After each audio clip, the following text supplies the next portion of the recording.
Assalamualaikum warahmatullahi wabarakatuh.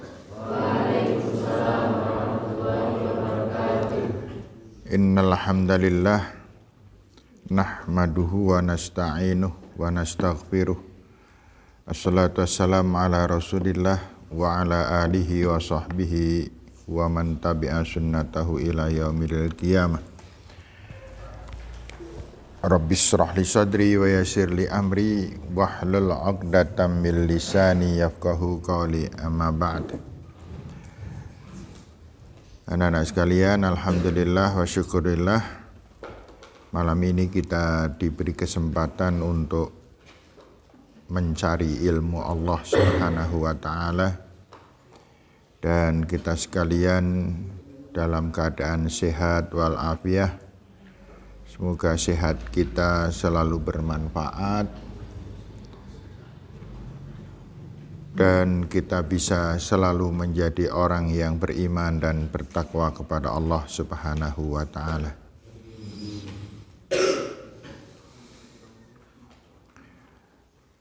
Mari kita buka dulu kajian sore ini dengan membaca doa pembuka. Semoga. Bismillahirrahmanirrahim. Raditu billahi rabba wa bil islami dina wa bi Muhammadin sallallahu wa rasulah. Rabbi zidni ilma warzuqni fahma.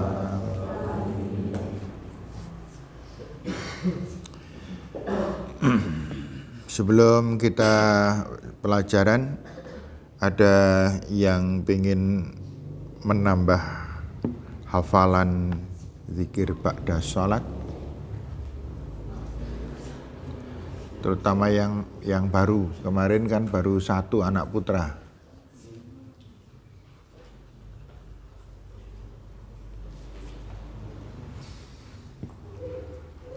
Yang anak putri 4 ya kemarin ya.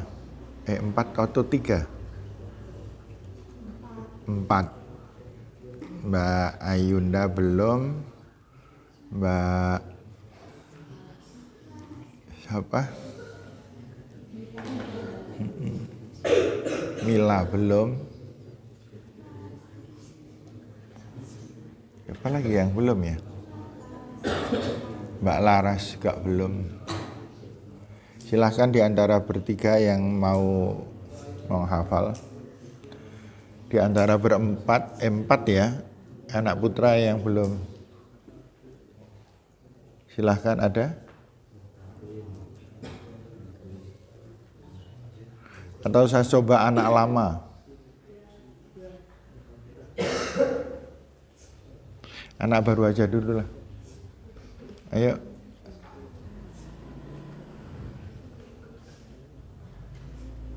Belum, 4. Anak putri 3 yang belum. Oke. Belum ada? Belum ada? Berempat belum ada? Bertiga belum ada?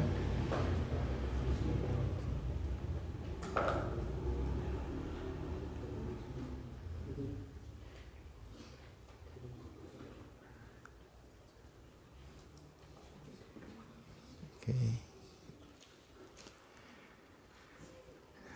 Baiklah, kalau begitu ya jangan dipaksakan ya, tapi sampai kapan mau hafal? Malam Senin yang akan datang hafal semua ya. Ini berempat ini hafal semuanya, bertiga hafal semuanya, harus gitu. Kalau tidak hafal dihukum. Hukumannya apa? Fatihah 10 kali nulis dengan artinya.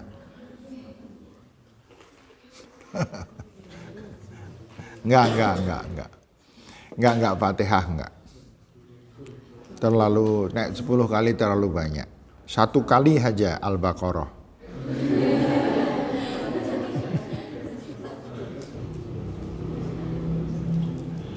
Baiklah, kita lanjutkan karena waktu.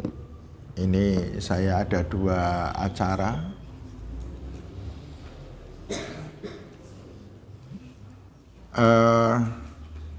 Ada seorang sahabat.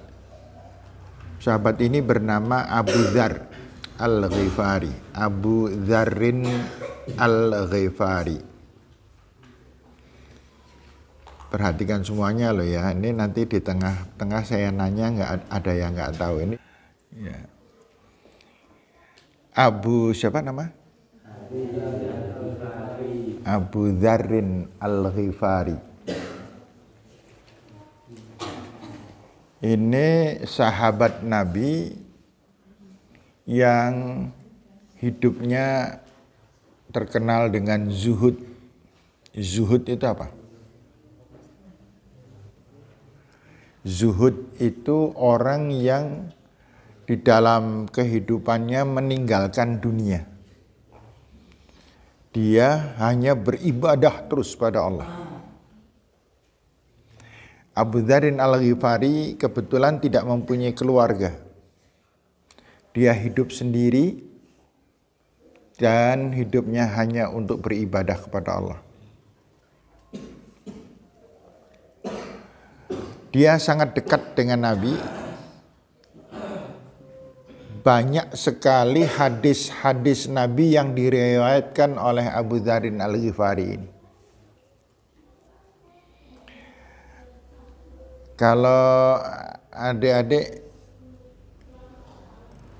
tapi ya belum merasakan ya, yang sudah berkeluarga terutama. Orang yang sudah berkeluarga itu, kalau mau tidur, kok nggak punya duit, itu rasanya nggak bisa tidur. Karena besok harus nyangoni anak, harus membeli ini, membeli itu, kan gitu. Tapi Abu Dzarrin kebalikannya. Kalau dia tidur, kok di kantongnya ada duit, dia malah nggak bisa tidur. Dia keluar, memegang duitnya itu, keluar dan dicari orang yang membutuhkan uang. Baru setelah diberikan uang itu kepada orang, dia pulang baru dia bisa tidur. Jadi kalau ada harta sedikit saja, dia sudah terganggu. Itulah Abu Dzarrin Al-Ghifari. Nah, pada suatu hari beliau berkata dengan kalimah amaroni khalili sallallahu alaihi wasallam bisab'in. Orang yang paling aku cintai memerintahkan aku. Yang dicintai oleh Abu Dzarrin siapa? Rasulullah. Orang yang paling aku cintai itu memberikan nasihat kepadaku 7 perkara. Nah, ini yang akan kita pelajari malam hari ini. Amaroni bihubbil masakin wadunuwi minhum. Ini kalau saya tulis terlalu lama ya.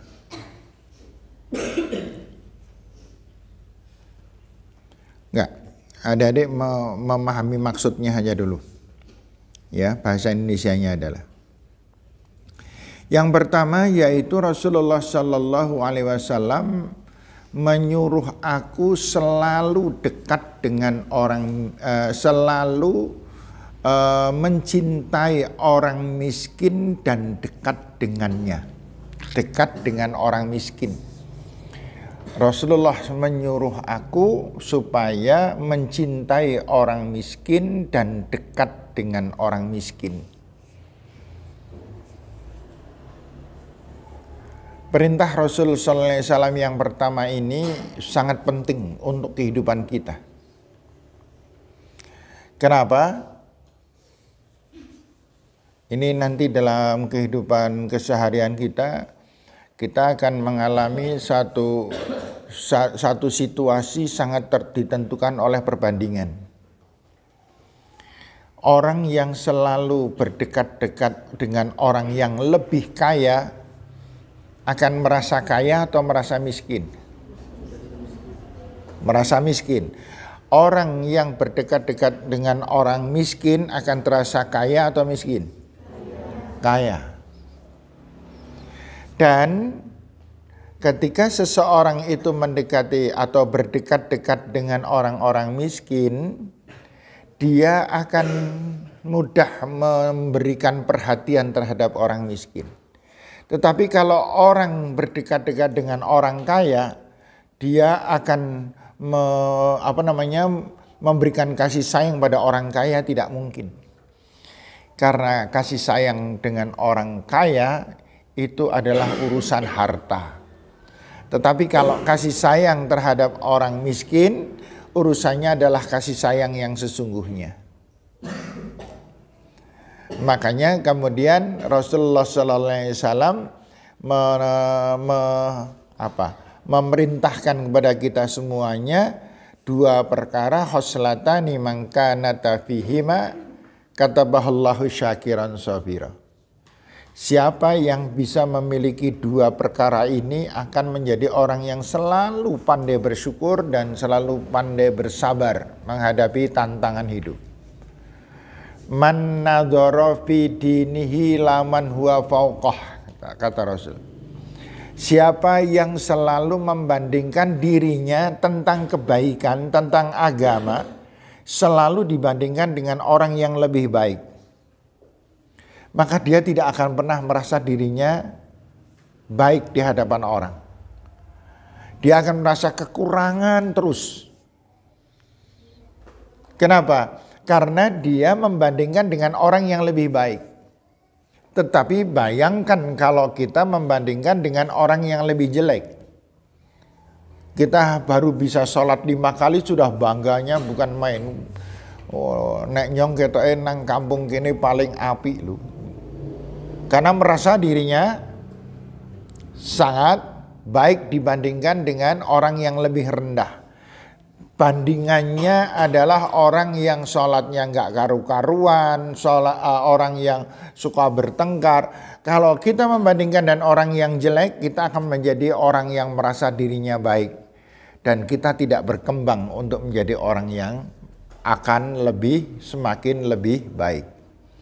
Wa man nadzara fi dunyahu ila man huwa dunah. Dan siapa yang bisa selalu membandingkan dirinya dengan orang yang lebih rendah di dalam ekonomi, di dalam status sosialnya, maka dia akan merasa berkecukupan ekonominya dibandingkan dengan orang yang suka membandingkan dirinya dengan orang yang lebih kaya. Dia akan merasa miskin. Dan kalau dah macam itu disuruh sedekah susahnya bukan main, karena dia merasa dirinya miskin. Perintah Rasulullah SAW terhadap Abu Dzarin Al-Ghifari ini ayyuhibbul masakin wadunuwi minhum, supaya mencintai orang miskin dan selalu berdekat-dekat dengan orang miskin. Agar apa? Agar mudah bersyukur kepada Allah dan agar mudah menolong orang lain. Kemudian yang kedua, wa amaroni an anzura ila man huwa duni wala anzura ila man huwa fauqi. Dan Rasulullah SAW memerintahkan aku supaya selalu membandingkan diri kita ini dengan orang yang lebih rendah. Dan jangan membandingkan dengan diri kita dengan orang yang lebih tinggi dalam urusan dunia. Agar apa? Yang tadi saya katakan, orang yang merasa dirinya berkecukupan itu akan mudah bersedekah. Tetapi kalau kita bergaulnya dengan orang-orang yang sama-sama, artinya bergaul dengan orang yang lebih kaya dari kita kita merasa rendah, kemudian kita sulit berbuat kebaikan kepada orang-orang. Ini penting sekali. Kemudian yang ke berapa? Ketiga, wa amaroni an asilar rahima wa in adbarat. Dan Rasul juga memerintahkan kepadaku yang ketiga supaya aku selalu bersilaturrahim, selalu menghubungkan kasih sayang dengan siapapun. Tidak ada perselisihan, tidak ada pertengkaran, tidak ada permusuhan, tidak ada dengki membenci pada orang lain, tidak ada dendam kepada orang lain. Wa in adbarat, meskipun yang dihubungi itu berpaling darinya. Berpaling artinya kan tidak semua orang berhubungan itu yang satu yang dua-duanya baik kan tidak menentu. Kadang-kadang ada dua orang berteman, yang satu baik banget, yang satu jelek banget, itu ada. Tetapi mereka bisa berteman. Nah, kalau kita meminta maaf, siapa yang pernah merasakan meminta maaf karena sebuah masalah, kemudian yang dimintai permintaan maaf itu bahasanya menolak atau melengos atau tidak mau memberi maaf, pernah terjadi? Nah, ini oleh Rasulullah SAW diperintahkan supaya kita terus meminta maaf, terus menghubungi orang-orang yang mungkin ketika kita ada masalah meminta maaf, dia adbarat, memalingkan muka. Meskipun demikian kita tetap tidak boleh bermusuhan kepada orang lain. Meskipun orang lain itu jelek, meskipun orang lain itu jahat, kita tidak boleh bermusuhan. Ini perintahnya sehingga hidup kita itu selalu aman, selalu tentram. Karena kita tidak pernah mempunyai persoalan dan masalah dengan orang lain. Apalagi Anda semuanya yang di satu asrama, ini jangan sampai ada perselisihan dan pertengkaran. Karena kalau dilakukan itu dua-duanya salah. Dua-duanya tetap melakukan kesalahan.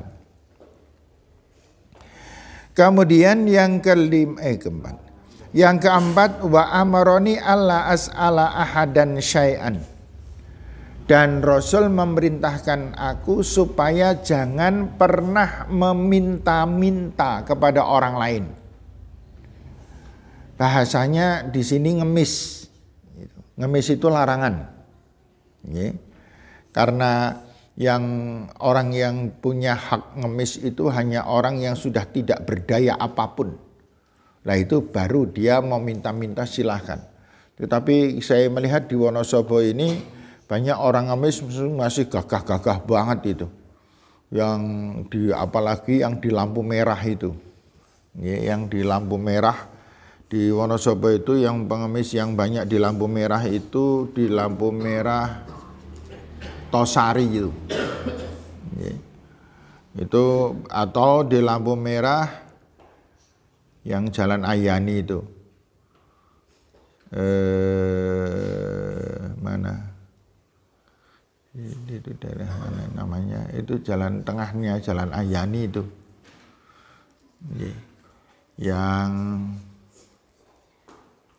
ini dari Tosari, ini dari selatan. Nah, ini di sini banyak pengemisnya, di sini juga banyak pengemisnya. Dan mereka gagah-gagah banget gitu. Nah, ini yang tidak dibolehkan. Di dalam satu hadis Rasul sallallahu alaihi wasallam pernah menjelaskan bahwa orang itu seandainya terpaksa meminta-minta hanya sesuai dengan kebutuhannya. Kalau lebih dari kebutuhannya sudah diharamkan oleh Allah. Contohnya begini. Saya mempunyai anak 2. dengan satu istri. Saya miskin sekali. Kemudian saya nggak punya pekerjaan. Saya meminta-minta. Kebutuhan saya dalam sehari untuk makan minum sehari dibutuhkan misalnya 50.000. Maka saya hanya boleh meminta sebanyak 50.000. Lebih dari itu sudah diharamkan oleh Allah Subhanahu wa taala. Padahal yang namanya pengemis itu hasilnya bisa lebih besar daripada pegawai negeri. Bahkan ada yang punya mobil. Pengemis itu ada yang punya mobil. Ya karena pinternya dia mengemis, dan itu tidak dibolehkan, dan itu rendah sekali. Nilai di masyarakat rendah sekali, di hadapan Allah juga rendah. Sekaya-kaya orang nek ngemis itu tetap mempunyai makna sosial yang sangat rendah. Ini jangan sampai kita sekalian menjadi Allah as'ala ahadan syai'an, tidak boleh meminta-minta kepada seseorang. Kemudian yang kelima, wa amaroni an aku labil haq wa in kana murran. Dan Rasul memerintahkan aku untuk berkata benar meskipun pahit rasanya. Ini penting sekali untuk adik-adik semuanya, kita berbicara apa adanya. Salah ya salah. Dikatakan apa adanya. Kebenaran adalah kebenaran yang dikatakan sesuai dengan apa adanya. Tidak boleh ditutup-tutupi, dipoles-poles.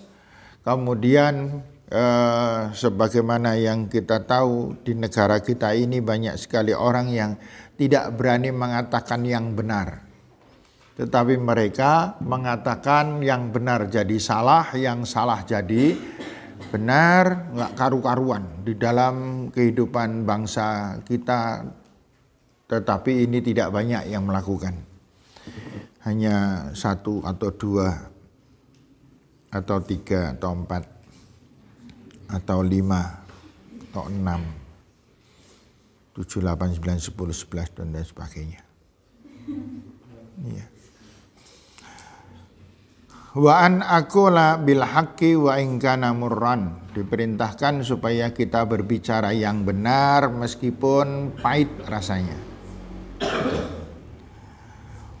Kemudian yang keenam, wa amaroni alla akhafa fillahi laumata laim, untuk melakukan untuk tidak pernah merasa takut terhadap orang-orang yang suka mencela.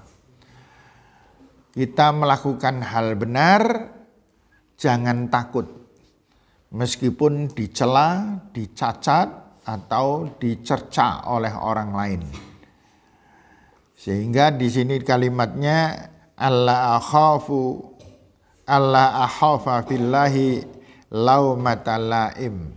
Kalau itu sudah perintah Allah, maka tetap kita melaksanakan, tidak peduli ada orang yang mencela atau orang yang mencaci maki kita.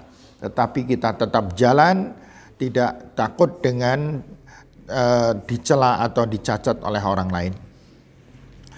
Kemudian yang ketujuh, wa amaroni an aktsira min qauli la haula wala quwwata illa billah, dan memerintahkan kepadaku supaya sebanyak mungkin mengucapkan la haula wala quwwata illa billah. Sebanyak mungkin mengucapkan tiada kekuatan, tiada daya illa billah, kecuali yang hanya datang dari Allah Subhanahu wa ta'ala. Nah, 7 hal inilah yang pernah dinasihatkan Rasul sallallahu alaihi wasallam kepada siapa? Abu Dzarrin Al-Ghifari. Ini para sahabat panjenengan harus hafal ini. Nggih. Abu Dzarrin Al-Ghifari. Nah, 7 inilah yang harus selalu menjadi pedoman kita. Saya ulang, yang pertama, untuk mencintai fakir miskin dan berdekat-dekat dengan mereka. Ini tentu besok ya, kalau sudah dewasa.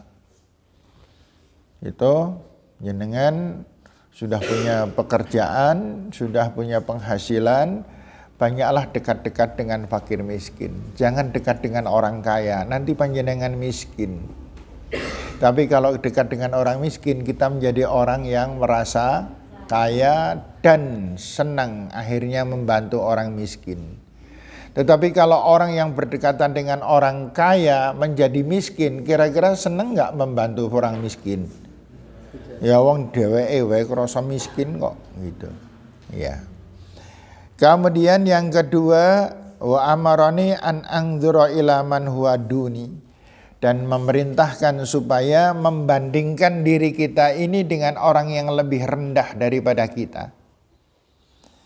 Wala anzura ila man huwa fauqi, dan jangan kita melihat atau membandingkan dengan orang yang lebih tinggi. Kalau kita membandingkan dengan orang yang lebih tinggi, kita menjadi rendah. Kalau kita merasa dirinya rendah, ya sudah, kita akan tidak bisa berbuat apa-apa karena merasa diri kita rendah. Kemudian yang ketiga, wa amarani an asilar rahima wa in adbarat, dan supaya kita selalu bersilaturahim dengan sesama kita, apalagi silaturahim yang tertinggi itu kepada siapa? Menyambung silaturahim yang tertinggi itu kepada kedua orang tua. Jangan sampai kita salah. Jangan sampai kita menyakiti hati mereka. Kita harus benar-benar berkasih sayang kepada kedua orang tua. Kalau bapak sudah tidak ada, berarti tinggal ibu. Kalau ibu sudah tidak ada, berarti tinggal bapak. Kalau dua-duanya tidak ada, ya? Lah sama aja. Bapak 2, ibu 2, saya mempunyai mertua 3 pasang. Mertua saya 3 pasang. Iya. Mertua yang pertama yang melahirkan. Mertua yang kedua yang memelihara dari semenjak bayi sampai SD. Mertua ketiga yang memelihara istri saya dari semenjak tamat SD sampai menikah. 3-tiganya betul-betul harus dibekteni, karena 3-tiganya orang yang sangat berjasa. Iya. Nah, demikian pula mungkin adik-adik mempunyai kisah atau kasus yang mirip-mirip, tapi tentu tidak bisa sama dengan saya. Kalau saya tadi kan mertua, yang jenengan kan mantune sopo. Iya. Bisa jadi kejadian itu banyak. Bapak ibu pisahan. Bapak menikah lagi, ibu menikah lagi. Kemudian bapak ibunya menjadi 2 pasang. Iya kan? Ya, bapak ibunya jadi 2 pasang. Mana yang dibekteni dua-duanya? Gitu. 2 pasangnya itu yang dibekteni. Jangan pilah-pilih. Tapi yang dari keluarga bapak ibu tiri saya wonge galak banget, meskipun galak tetap dibekteni. Gitu. Karena berbakti pada ibu tiri berarti membahagiakan bapak. Berbakti kepada ibu tiri berarti membahagiakan bapak, dan membahagiakan bapak itu wajib. Berbakti kepada bapak tiri sama dengan membahagiakan ibu kandung. Dan membahagiakan ibu kandung adalah perkara yang wajib. Itu bisa saja terjadi pada siapapun. Nah, kemudian yang berikutnya wa amarani alla as'ala ahadan syai'an. Jangan pernah mempunyai sifat meminta-minta. Meminta-minta dalam artian di sini menjadi pengemis. Itu harus sangat dihindarkan. Jangan sampai terjadi dalam kehidupan kita. Semiskin apapun kita tidak punya perintah atau bahkan dilarang untuk kita meminta-minta. Kemudian wa amarani an aqula bil haqq wa in kana murran. Mengatakan yang jujur, berkata yang jujur meskipun pahit rasanya. Gitu. Contohnya apa ya? Siapa yang bisa memberikan contoh? Berkata yang jujur meskipun rasanya pahit.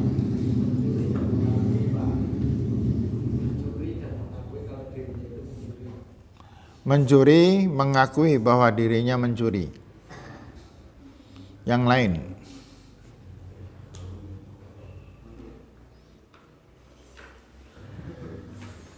Wa qulil haqqo walau murran. Walau kana murran, dan katakan yang benar meskipun itu rasanya pahit. Itu.